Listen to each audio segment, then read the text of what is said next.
안녕하세요. 책 읽어주는 여자 미카입니다. 오늘 제가 소개하려는 책의 제목은 고혈압은 병이 아니다입니다. 지은이는 일본의 의사인 마스모토 미스마사, 옮기니는 서승철, 출판사는 에디터입니다. 이 책은 2015년에 초판 1쇄를 발행했는데 그 후로도 꾸준히 읽혀져 오는 스테디셀러랍니다. 제가 이 책에 관심을 갖게 된 계기는 제 혈압에 대한 궁금증 때문이었어요. 작년, 그러니까 2020년에 생애 처음으로 병원에 2달간 입원하게 됐습니다. 그런데 입원 초기에도 정상이었던 혈압이 입원 중반쯤 고혈압이라고 주치의는 혈압약을 처방해 주셨어요. 퇴원 후 조금 시간이 지나자 혈압도 많이 내려서 혈압약을 끊었는데 그 후로도 정상 수치가 나오고 있어요. 그 과정에서 제가 잘하고 있는 건지 궁금하던 차에 서점에서 이 책을 발견하고 여러분과 함께 이 책 내용을 공유하고 싶어졌답니다. 현재 혈압약을 복용하고 계시는 분들이나 그 가족분들, 고혈압을 진단받았지만 혈압약 먹기 두려운 분들, 또는 혈압약을 먹고 있는데 끊고 싶은 분들은 물론 혈압약의 정체를 알고 싶어 하시거나 올바른 혈압관리법에 대해서 알고 싶어 하시는 분들이라면 이 책 내용을 참고할 필요가 있을 것 같습니다. 당신이 몰랐던 고혈압의 충격적 진실. 저자는 혈압이 큰 병을 일으킬 가능성은 거의 제로이며 고혈압은 제약회사의 이익 때문에 만들어진 허구의 병이라고 말합니다. 판단은 독자 여러분의 몫입니다. 저자 소개를 할게요. 지은이 마스모토 미스마사, 1943년 오사카에서 태어나 홋카이도 대학 의학부를 졸업했다. 2009년부터 간토 의료 클리닉 원장으로 재직 중이다. 그는 최소한의 약과 적은 비용으로 치료하는 데 힘쓰며 모든 환자를 똑같이 사랑하는 의사로 알려져 있다. 양이이면서도 한방약을 치료에 도입하는 등 환자에게 더 유익한 의료라면 동서양의 우열을 논하지 않고 진정한 의료활동에 힘을 쏟고 있다. 또한 웃음은 만병을 예방하고 치료한다. 긍정적인 사고가 중요하다를 신조로 삼아 질병 및 건강과 관련된 수많은 강연 활동을 펼치고 있다. 이제 책 속으로 들어가 보겠습니다. 오늘도 책 읽어주는 여자 미카와 함께 유익한 시간 되세요. 구독, 좋아요, 알림 설정 꼭꼭 눌러주시고요. 먼저 머리말을 읽겠습니다. 혈압을 무시하면 질병에서 자유로워질 수 있다. 필자는 여러분에게 깜짝 놀랄만한 사실 하나를 들려주려 한다. 부디 쇼크받지 않도록 마음을 다잡고 들어주기 바란다. 고혈압은 전혀 걱정할 게 못 됩니다. 그냥 내버려 두십시오. 이 말은 결코 독자의 호기심을 자극해 관심을 사려는 것이 아니다. 소신을 가지고 자신 있게 하는 말이다. 그러나 여러분은 힘주어 이렇게 반박할 것이다. 그게 대체 무슨 말이오? 고혈압은 뇌졸중이나 심장병 발생 위험을 높이는 병이잖소. 둘 다 죽음에 이르는 무서운 병 아니오? 하지만 나는 이렇게 대답하겠다. 아닙니다. 수축기 혈압이 200을 넘는 심한 경우 외에는 아무 문제 없습니다. 전혀 걱정할 필요가 없는 거죠. 아니, 의사라는 양반이 지금 제정신이요? 고혈압이 무섭다는 건 3살 먹은 어린애도 다 아는 상식 아니요? 상식이라도 잘못된 상식이 아주 많습니다. BCG는 얼마 전까지만 해도 결핵 예방에 효과가 있다고 알려졌지만 지금은 성인을 대상으로 할 때에는 전혀 효과가 없는 것으로 결론난 상태입니다. 그리고 실제로 미국이나 독일에서는 더 이상 BCG 접종을 하지 않습니다. 고혈압이 위험하다는 것도 이와 마찬가지로 잘못된 상식입니다. 일본에서 환자 수만 대략 5,500만 명, 얼토당토하는 수치의 고혈압증은 가히 국민병이라고 할 만하다. 성인으로 치면 3명 중 1명꼴로 고혈압을 앓고 있는 셈이다. 상식적으로 과연 그럴 수 있을까? 그 말은 너나 할 것 없이 환자라는 의미인데 정작 본인은 아픈 곳 하나 없이 건강하다. 단지 혈압이 기준치보다 높을 뿐이다. 딱 잘라 말하면 고혈압은 병이 아니다. 약간 신경 쓰이는 정도의 혈압이 큰 병을 일으킬 가능성은 제로에 가깝다. 이것이 40년 이상 줄 잡아 10만 명을 진찰한 끝에 내린 필자의 결론이다. 고혈압이 국민병이라는 것은 새빨간 거짓말이다. 그렇다면 왜 이런 거짓말이 세간에 퍼져 수많은 사람을 환자로 만들어버린 것일까? 제약회사와 어용학자, 행정기관이 모두 한통속이 되어 캠페인을 벌이며 고혈압 위험론을 퍼뜨렸기 때문이다. 필자는 고혈압증이야말로 제약회사의 이익 때문에 만들어진 허구의 병이라고 생각한다. 이 책에서 밝히겠지만 수많은 의료행위 중에서 혈압만큼 거짓투성이인 분야도 없다. 실제로 이 분야는 거짓의 보고인 셈이다. 혈압은 신경 쓰지 않는 편이 좋다. 아니, 오히려 신경을 써서는 안 된다. 혈압에 신경 쓰는 행위 자체가 스트레스이고 그런 부정적인 생각이 되레 많은 병을 불러일으킨다. 암이나 뇌졸중, 심장병의 최대 원인이 스트레스라는 사실은 새삼 말할 필요조차 없다. 병은 마음에서 온다는 말이 있다. 또 바보는 암에 걸리지 않는다는 말도 있다. 모두 사실이다. 스포츠센터나 시민회관 등에 놓여있는 혈압 측정기에는 재미삼아서라도 팔을 넣지 말자. 만약 당신이 가정용 혈압 측정기를 가지고 있다면 지금 당장 내다버려라. 그런 측정기는 당신의 마음을 어둡게 하고 질병으로 이끌 뿐이다. 혈압약 복용은 더더욱 안 된다. 물론 혈압이 200을 넘는 극단적인 경우나 심장에 지병이 있는 경우는 예외다. 이 세상에는 아주 많은 건강법이 있다. 그러나 대부분 식사에 세심한 주의를 기울여야 하고 운동에도 신경 써야 하는 등 번거롭기 짝이 없다. 하지만 필자가 제시하는 고혈압 대처법은 아주 간단하다. 내버려 두라. 이게 전부다. 필자는 학생 시절에 나카무라 덴푸의 가르침을 받았다. 덴푸는 일본에서 처음 요가를 수행한 사람으로 알려진 동양 사상가다. 필자의 의료에 대한 철학은 덴푸의 영향력이 크다. 덴푸는 결핵에 걸렸던 자신의 경험을 통해 자연 치유력을 높이는 긍정적 사고를 설파했다. 부정적 사고는 자연 치유력을 해친다. 덴푸는 이렇게 말했다. 인간은 강하다. 자연 치유력을 믿어라. 약은 먹지 않는 것이 좋다. 평상심만 있다면 생명의 힘은 끊임없이 솟는다. 무슨 일이든 긍정적 사고가 중요하다. 이런 말을 하면 대부분 알아듣는다. 또 실제로 이를 실천하면서 즐거운 인생을 사는 사람도 많다. 하지만 그런 사람조차도 건강 이야기만 나오면 즉시 부정적 사고로 바뀌고 만다. 그 가장 좋은 예가 바로 혈압이다. 혈압 걱정에서 자유로워지면 몸도 마음도 건강해진다. 건강진단 결과 혈압이 높다는 말을 듣고 걱정이 태산 같은 당신이 이 책을 끝까지 읽는다면 분명히 환한 웃음을 지으며 질병과는 거리가 먼 사람이 될 것이다. 마스모토 미스마사. 제1장 고혈압증이라는 이름의 사기상술. 8년 동안 50이나 낮춰진 기준치. 고혈압 기준치가 불과 8년 사이에 50mm 수은주나 낮춰졌다. 정말일까? 독자들은 의심하지 않을 수 없을 것이다. 그러나 필자는 과장하지도 않았고 거짓말을 한 것도 아니다. 2000년까지의 고혈압 기준치는 수축히 180이었다. 그런데 이것이 점점 낮춰져 2008년에는 130이 되었다. 따라서 지금 누군가 130을 넘었다면 그 사람은 고혈압증으로 분류된다. 환자가 되어 의사로부터 일상생활에 대한 지도를 받고 혈압약을 처방받게 된다. 그렇다면 고혈압 기준치는 무슨 이유로 그 짧은 기간에 이처럼 크게 낮춰진 것일까? 혹시 2000년을 전후로 해서 고혈압 위험을 밝힌 획기적인 과학적 근거라도 나온 것일까? 필자는 워낙 게으른 탓에 그런 연구가 있었다는 얘기를 들어보지 못했다.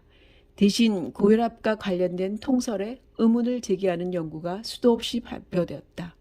그런데 이상하게도 고혈압 기준치는 꼬박꼬박 내려가기만 한다. 대체 어찌된 영문일까? 고혈압 기준치가 내려가면 당연히 환자 수가 증가하는 결과로 이어진다. 고혈압 기준치가 160에서 140으로 내려가면 150의 정상인이 갑자기 환자로 둔갑한다. 고혈압 기준치를 10 내리는 순간 1000만 명의 새로운 환자가 생기는 셈이다. 1980년대 후반에는 240만 명이 든 고혈압 환자가 지금은 5,500만 명으로 늘었다. 무려 20배 이상의 증가율이다. 그리고 2011년 국민건강영양조사에서는 성인의 27.5%, 즉 넷 중 한 명 이상이 혈압약을 복용하는 것으로 나타났다. 환자가 늘면 혈압약 판매가 늘어나는 것은 당연한 이치다. 즉 고혈압 기준치의 조작이야말로 제약회사에 금덩이를 안겨주는 도깨비 방망이인 셈이다. 우리는 엄청난 양의 혈압약을 불필요하게 복용하고 있다. 필자는 고혈압증이 혈압약을 엄청나게 먹이기 위한 사기상술이라고 본다. 그것도 국가적 규모의 대사기극이다. 그 수법이 또한 악랄하다. 혈압이 높으면 뇌졸중이나 심장병을 일으키기 쉽다. 고혈압은 자각 증상을 동반하지 않는 것이 특징이다. 자주 혈압을 체크하고 되도록 낮추는 게 좋다. 방치하면 큰일 난다. 의료 관계자는 입을 모아 이렇게 말하면서 사람들을 겁준다. 하지만 이 같은 행위는 엄연히 사기꾼이나 하는 행위이자 노골적인 위협이다. 그들의 계략은 놀랄 만큼 단순하다. 사람들 몰래 슬쩍 고혈압 기준치를 내리는 것이다. 그뿐이다. 그러면 제약회사는 손 안 대고 코 푸는 셈이나 마찬가지다. 머지않아 고혈압 기준치는 별다른 설명 없이 130에서 120으로 내려갈 것이다. 죽을 때까지 먹어야 하는 약. 대부분의 국민은 짧은 기간에 고혈압 기준치가 이렇게나 많이 내려간 사실 자체를 모른다. 그리고 그들은 어느 날 갑자기 자신의 혈압이 높다는 사실을 마주하게 된다. 하지만 그들 대부분은 얼마 전까지만 해도 정상인이었던 사람들이다. 아마도 혈압에 신경을 쓰고 약을 먹게 되는 것은 예를 들면 이런 느낌일 것이다. 지금은 생활 공간 곳곳에 혈압 측정기가 놓여 있다. 스포츠센터, 구청, 시민회관 등등, 심지어 마트에서 보는 일도 있다. 이렇게나 많으면 눈에 띄는 순간 무심결에 팔을 넣어 재보는 것이 사람의 심리다. 목욕탕 체중계에 아무 생각 없이 올라서서 체중을 재는 것과 같은 이치다. 하지만 혈압은 조금만 몸을 움직여도 올라간다.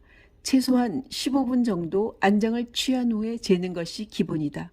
스포츠센터였다면 러닝머신 위에서 한바탕 달린 후에 재보는 것일 수도 있고, 마트였다면 물건을 잔뜩 들어 나른 다음에 하는 측정일 수도 있다. 하지만 그런 상태에서는 아무리 건강한 사람도 혈압이 올라간다.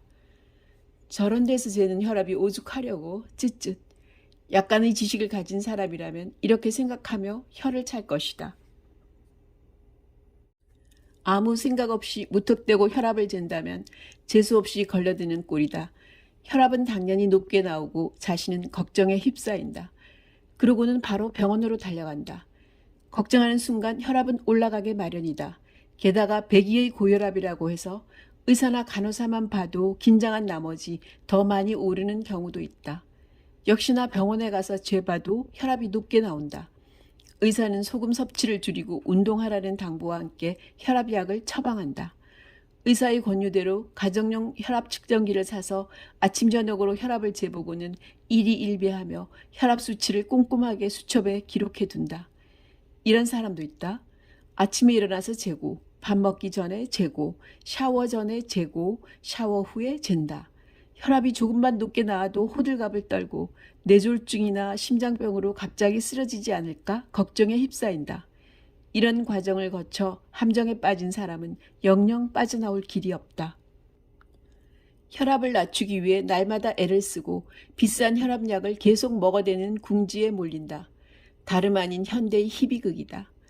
혈압약은 기본적으로 죽을 때까지 먹어야 한다. 왜냐하면 혈압은 사람마다 체질이 다른 데다 한편으로는 신체의 자연스러운 노화 현상에 의해 나이 들면서 올라가게 되어 있기 때문이다. 제2장 뇌경색은 의사가 주장한다. 이 장에서는 다소 충격적인 제목들이 눈에 띄는데요. 어떤 내용인지 읽어드리겠습니다. 혈압약을 먹으면 암에 걸린다. 혈압약을 먹으면 왜 암 발생률이 높아지는 걸까? 그 이유는 혈압을 낮추는 구조에 있다. 혈압약은 몇 가지 유형이 있는데 여기선 칼슘 기량제에 대해 살펴보겠다. 혈압이란 혈액이 혈관벽을 누르는 힘을 말한다. 혈액의 양이 같을 경우 혈관이 넓으면 압력은 낮아지고 반대로 혈관이 좁으면 혈압은 높아진다. 혈관벽은 민문이근이라는 근육층으로 이루어져 있다. 그것이 필요에 따라 수축 또는 이완하면서 혈관의 두께를 조절한다. 예를 들어 흥분하거나 긴장하면 아드레날린이 분비된다. 아드레날린은 뇌나 근육의 혈관을 넓히는 작용을 한다. 그곳으로 많은 양의 혈액을 보냄으로써 몸은 싸울 것인지 후퇴할 것인지에 대비한다. 이는 일종의 본능이며 인간이 동물이라는 증거이기도 하다. 반대로 혈관을 수축시키는 대표적인 물질로 담배에 함유된 니코틴을 들 수 있다. 비흡연자가 담배를 피우면 콜록콜록 기침을 하는데 바로 혈관 수축 때문에 일어나는 현상이다. 혈관 수축에는 칼슘이 큰 영향을 미친다. 모든 세포의 표면에는 칼슘이 드나드는 작은 구멍이 있다. 칼슘이 이 구멍을 통과하면 정기적인 변화가 일어나 혈관이 수축된다. 즉 혈압이 오르는 것이다. 칼슘 기량제에는 바로 이 칼슘 통로를 막는 효과가 있어 혈관은 수축하지 못하고 넓어진 채로 있게 된다. 그래서 혈액이 쉽게 흐르는 상태가 되어 혈압이 내려가는 구조다. 예를 들면 늘 정체가 심한 좁은 길을 확장 공사로 넓힌 것과 같은 이치다.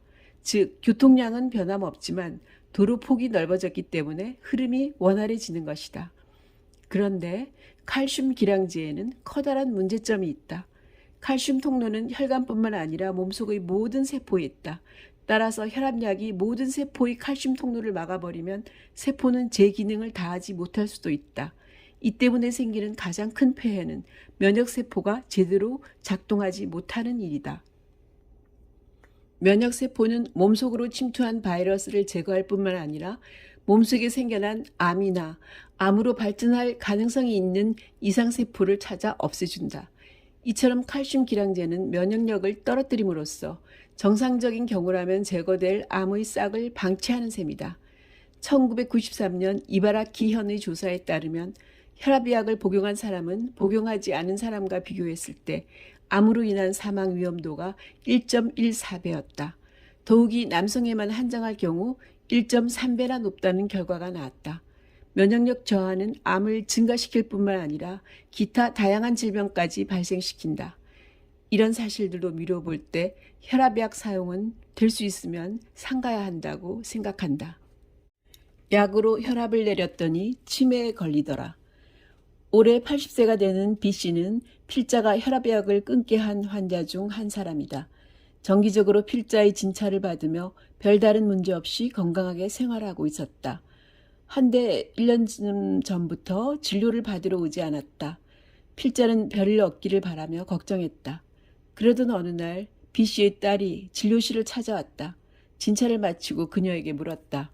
아참, 어머님은 건강하시죠? 실은 그 일로 선생님께 은은드리고 싶어서요. 사정을 들어보니 이랬다. B씨는 최근 눈에 띄게 다리 힘이 약해져서 거리가 먼 필자의 진료소까지 통원하기가 힘들어 집 근처 병원에 다니고 있는데 그 병원에서 혈압을 재보니 160 정도가 나와 혈압약을 먹기 시작했다고 한다. 요즘 어머니가 좀 이상해요. 하루 종일 멍하니 있는가 하면 한밤중에 부스럭거리며 뭔가를 찾지 않나. 불안한 듯 집안을 왔다 갔다 하고 건망증도 심해졌어요. 나이 들어서 정신이 없는 건지 괜찮을까요? 그 말에 짚히는 데가 있었다. 혈압약의 부작용 같군요. 약을 써서 무리하게 혈압을 낮추면 뇌로 피가 제대로 공급되지 않아요. 그러니까 노인들은 혈압약을 복용하면 안 되는 거죠.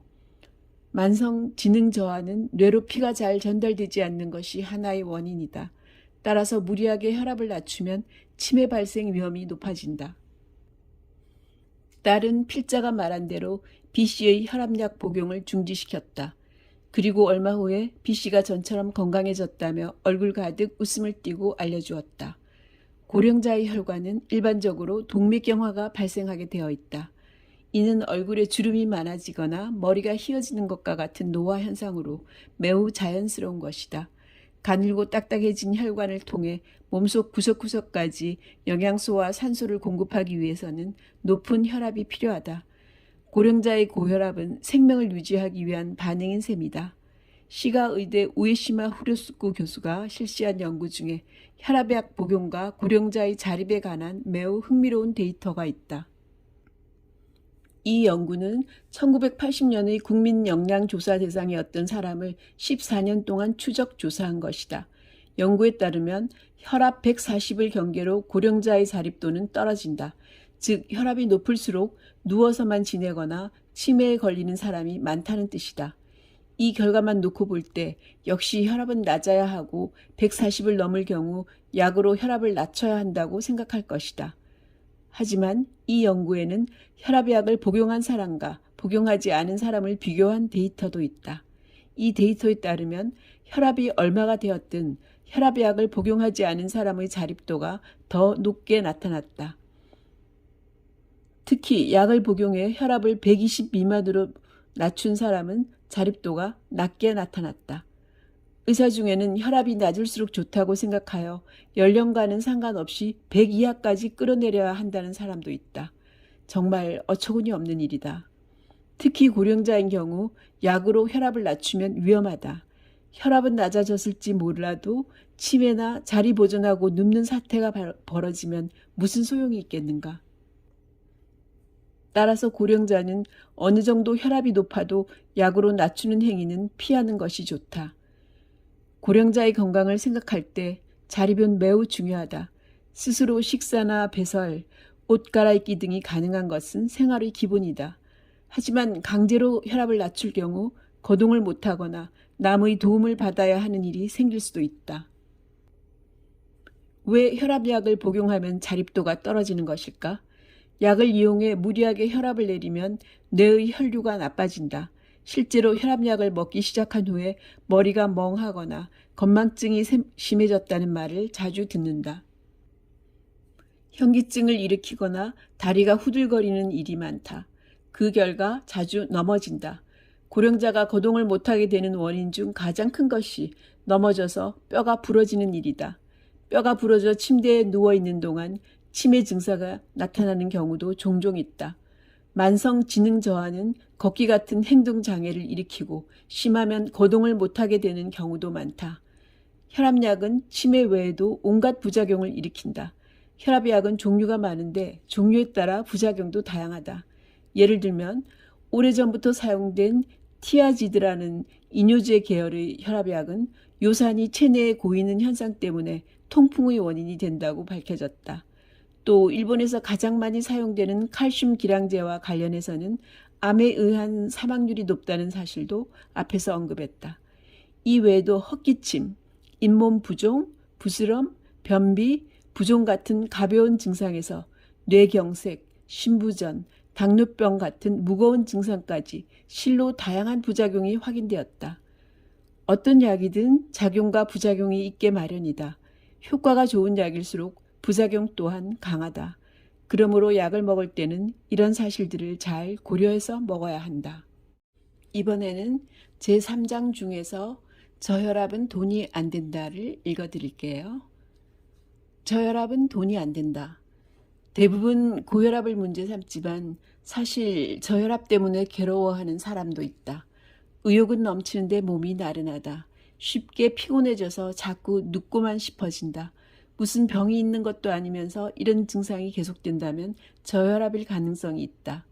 저혈압 증상에는 이외에도 현기증, 두통, 어깨 결림, 이명, 불면, 체증, 구토, 발한, 두근거림, 부정맥 등이 있다. 하지만 저혈압은 고혈압에 비해 그리 중요하게 취급되지 않는다. 사람에 따라 증상이 달라서 빈혈로 오해하거나 우울증 또는 자율신경 기능 이상 등으로 오진하는 경우도 있다. 저혈압 중에서 가장 많은 것이 원인을 알 수 없는 본태성 저혈압이다. 대부분 체질적인 것으로 유전이 원인일 가능성도 있다.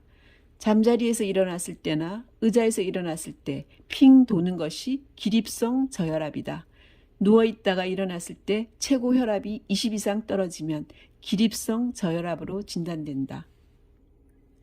그 원인으로는 저혈압 때문에 뇌의 혈액량이 감소할 뿐만 아니라 혈압을 조절하는 자율신경 장애도 생각해 볼 수 있다. 후자의 경우는 평소 저혈압이 아닌 사람에게서도 나타난다. 질병이나 약 때문에 저혈압이 되는 경우도 있다.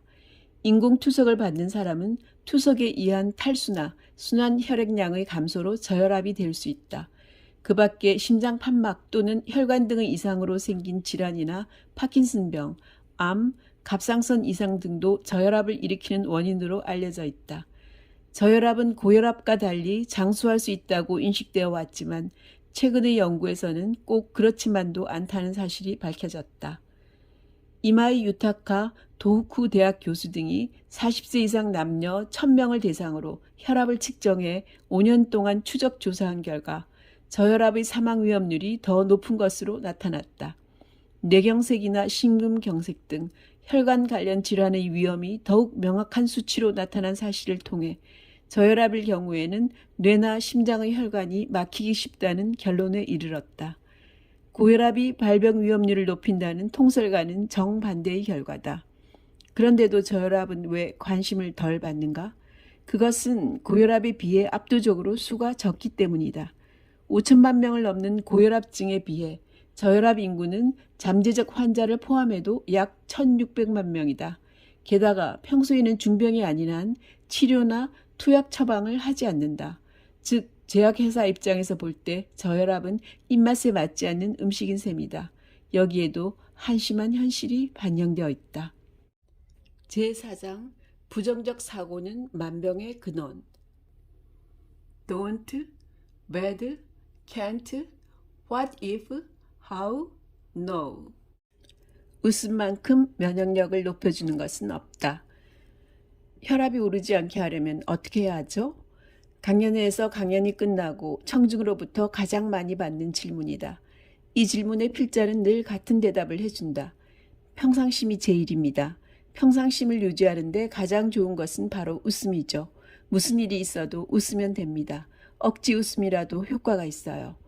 치과에서 이 치료를 받거나 도로가 막혀 꼼짝 못하는 상황이라도 평상심만 유지하면 혈압은 오르지 않는다. 하지만 깨달음을 얻은 존재가 아닌 이상 그러기는 어려울 것이다. 평상심 유지가 어려울 때는 웃으면 된다. 에이 정말 못 참겠다 하는 상황이라도 하하하 하고 억지 웃음이라도 웃으면 혈압은 오르지 않는다. 소문 만복내라는 말이 있듯이 웃음은 복뿐만 아니라 건강까지 가져다 준다. 1999년에 공개된 패치 아담스라는 영화를 기억하는가? 피에로처럼 붉은 코를 단 로빈 윌리엄스가 연기한 의대생이 조크를 연발하는 유니크한 치료법으로 환자의 마음과 몸을 치유한다. 유머러스하면서도 감동적인 작품이다. 이 영화의 실제 모델인 의사 헌터 애덤스는 웃음을 도입한 치료로 의학계의 상식을 뒤엎은 인물이다. 웃음을 치료에 도입한 것은 1976년 어느 의학 잡지에 게재된 한 환자의 수기에서 비롯되었다. 그것은 강직성 척추염이라는 난치병을 앓고 있는 미국의 잡지 편집자 노먼 커즌스가 웃음을 도입한 치료로 병을 극복하기까지의 기록이다. 커즌스는 유머 소설을 읽거나 희극 영화를 보면서 크게 웃으면 통증이 완화되어 푹 잘 수 있었다고 한다. 난치병을 극복한 커즌스는 그 후 캘리포니아 대학 의학부 교수로 전직해 웃음 치료 효과 및 의료 저널리즘을 강의했다. 이를 계기로 일본에서도 웃음의 효용을 과학적으로 밝히려는 연구가 시작되었다. 그 중에서 유명한 것이 1991년 오사카 미나미 연회장에서 실시된 실험일 것이다. 암 환자 19명에게 요시모토 신이극을 3시간 동안 보며 마음껏 웃게 한 후 그 전후의 암세포를 직접 공격하는 자연 살해세포, NK세포의 활성도를 관찰한 것이다. 관찰 결과 처음부터 낮았던 사람, 기준치 이내였던 사람 모두의 활성도가 상승했다. 이는 웃음이 암에 대한 저항력을 높인다는 사실을 입증한 것이다. 이후의 연구에서 NK세포는 단 5분만 웃어도 활성화한다는 사실이 밝혀졌다. NK세포는 주사로 활성화하려면 3일이나 걸린다. 그만큼 웃음이 몸에 큰 영향을 미치는 셈이다. 슬픔이나 노여움 등 부정적인 감정 또는 스트레스가 면역력을 저하시키는 데 반해 웃음은 정반대의 효과를 낸다는 사실이 이 실험으로 입증되었다. 단, 면역력은 무조건 강하다고 좋은 것은 아니다. 류머티즘이나 바제도병, 원형 탈모증 등 자가 면역 질환에 속하는 병은 면역 시스템의 이상으로 발생한다. 원래는 몸에 나쁜 영향을 주는 품질에만 반응하는 면역이 과도하게 반응하여 자신의 몸까지 공격하는 일이 벌어진다. 그런데 웃음에는 이런 면역 전체의 밸런스를 조절해주는 효과까지 있다는 사실이 실험을 통해 밝혀졌다. 즉 웃음은 암이나 바이러스에 대한 저항력을 높일 뿐 아니라 면역력 이상을 개선하는 능력까지 있다. 마지막으로 맺는 말을 낭독하겠습니다. 혈압 걱정은 깨끗이 잊어라. 필자가 고혈압을 걱정하지 말라고 한 것은 2000년 무렵부터다. 그때까지는 필자도 다른 의사와 마찬가지로 고혈압은 위험하므로 혈압이 높은 사람은 혈압약을 먹어야 한다는 고정관념에 사로잡혀 있었다. 그러던 어느 날 나이 50쯤 되어 보이는 뇌경색 환자가 부인 손에 이끌려 진찰실을 찾아왔다. 환자는 야윌 대로 야이고 걸음걸이도 비틀거렸다. 들어보니 뇌경색 후유증으로 몸 오른쪽에 마비가 왔다고 한다. 그래서 물었다. 혈압약을 먹지 않았나요? 그러자 원래부터 혈압이 높아서 몇 년 전부터 먹었어요. 라는 대답이 돌아왔다. 혈압약을 먹었는데 왜 뇌경색을 일으켰을까? 필자는 이해할 수 없었다. 혈압약을 먹으면 뇌경색은 발생하지 않는다고 철석같이 믿고 있었기 때문이다. 그런데 어쩐 일인지 그 해에만 같은 환자가 몇 명이나 찾아왔다. 필자는 의아한 마음에 연구서나 논문 등 다양한 자료를 조사해 보았다. 그리고 의혹을 품게 되었다. 의혹을 품는 데 결정적인 역할을 한 것이 혈압약을 먹은 사람이 먹지 않은 사람과 비교했을 때 뇌경색 발병률이 2배에 이른다는 오구시 요이치의 연구였다. 필자는 정신이 확 깨는 듯 했다. 혈압약을 먹었는데가 아니라 먹었기 때문에 뇌경색을 일으킨 것이다. 고혈압은 병이 아니다. 그런데도 그것을 무리하게 약으로 내리면 중병에 걸리는 것은 당연하다. 또 병에 걸리지도 않았는데 병에 걸렸다고 하면 인간은 부정적인 생각에 빠지고 만다. 그 부정적인 생각이 스트레스가 되어 큰 병을 부른다. 병을 너무 무서워한 나머지 오히려 병을 부르는 이 웃지 못할 일을 필자는 매일 환자들을 진찰하면서 뼈저리게 느낀다. 사람의 몸은 약하지 않다. 강하다. 게다가 그 어떤 치료나 약보다도 더 현명하게 스스로를 조절한다. 마지막으로 필자의 생각을 한마디로 정리하겠다. 부디 마음에 담고 실천해 주기 바란다. 혈압 걱정일랑 깨끗이 잊으십시오. 그러면 몸도 마음도 건강해집니다. 지금까지 고혈압은 병이 아니다를 소개하고 읽어드렸습니다. 고혈압은 병이 아니라 내 몸을 지키기 위한 변화일 뿐이라고 하네요. Don't, bad, can't, what if, how, no 같은 부정적인 사고에서 벗어나 하하하 호호호 웃어봅시다. 여러분의 건강한 삶을 응원할게요. 책 읽어주는 여자 미카였습니다. 감사합니다. 다음 영상에서 또 만나요. 건강하세요.